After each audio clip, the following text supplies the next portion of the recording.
Hyderabad Jubilee hills లో flexi వివాదం చెలరేగింది. ఫ్లెక్సీలు తొలగించాలన్నందుకు వెంగళరావు నగర్ కార్పొరేటర్ దేదీప్యపై కాంగ్రెస్ మహిళా కార్యకర్తలు దాడి చేశారు.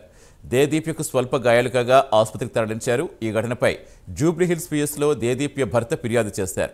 కాంగ్రెస్ మహిళా నేత భవానీతో పాటు మరో ముగ్గురిపై పోలీసులు కేసు నమోదు చేశారు.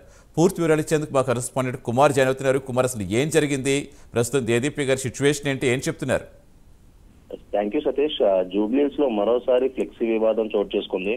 ఏదైతే ఒక ఫ్లెక్సీ తొలగించమన్నందుకు కూడా వెంగళరావు నగర్ డివిజన్ కార్పొరేటర్ దేదీప్యపై అయితే ఒక మహిళలు దాడి జరగడం జరిగింది. మొత్తానికి ఈ సంఘటన మంగళవారం రాత్రి జరిగింది. ఈ సంఘటన దీనికి సంబంధించి జూబ్లీహిల్స్ నియోజకవర్గంలో ఒక ఫ్లెక్సీ వివాదం నెలకొందని కూడా తెలుస్తుంది. ఈ కారణంగానే Vengalrao Nagar division BRS corporator దేదీప్యపై దాడి జరిగింది. అయితే ఈ సంఘటనలో దేదీప్య స్వల్ప గాయాలతో బయటపడ్డారు. వెంటనే అక్కడ అప్రమత్తమైన డ్రైవర్ కూడా ఆమెనైతే హాస్పిటల్కి అయితే తరలించారు. మరోపక్క దేదీప్య భర్త విజయ్ కూడా జూబ్లీహిల్స్ పిఎస్ లో దీనికి సంబంధించి ఫిర్యాదు అయితే చేశారు. ఏదైతే దీనిపై పూర్తి విచారణ చేపట్టాలని చెప్పి కూడా కోరారు. మొత్తానికి ఈ జూబ్లీహిల్స్ సంబంధించి ఇదివరకు కూడా ఒక ఫ్లెక్సీ వివాదం ఇదే విధంగా చోటు చేసుకుంది. మరోసారి కార్పొరేటర్ దేదీప్యపై కూడా దాడి జరగడం జరిగింది. మొత్తం దీనిపై పోలీసులు అయితే కేసు అయితే నమోదు చేశారు. దీనిపై పూర్తి వివరాలు చేపడతామని కూడా పోలీస్ వర్గాలు అయితే తెలియజేస్తున్నారు. Satish, right, thank you Kumar. ఎవరికన్నా ఫోన్ చేసుకో, సీఏ చేస్తావా, ఎమ్మెల్యే చేస్తావా, ఎవరు చేస్తావు?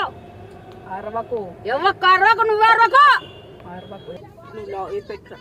మొత్తం లాక్ కర.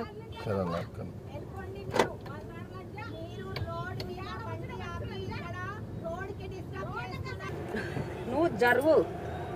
ఎవరికన్నా ఫోన్ చేసుకో, సీఏ చేస్తావా, ఎమ్మెల్యే చేస్తావా, ఎవరు చేస్తావు? అరవకు, ఎవరికి అరవకు, నువ్వు అరవకు, అరవకు. మొత్తం లాక్ కర.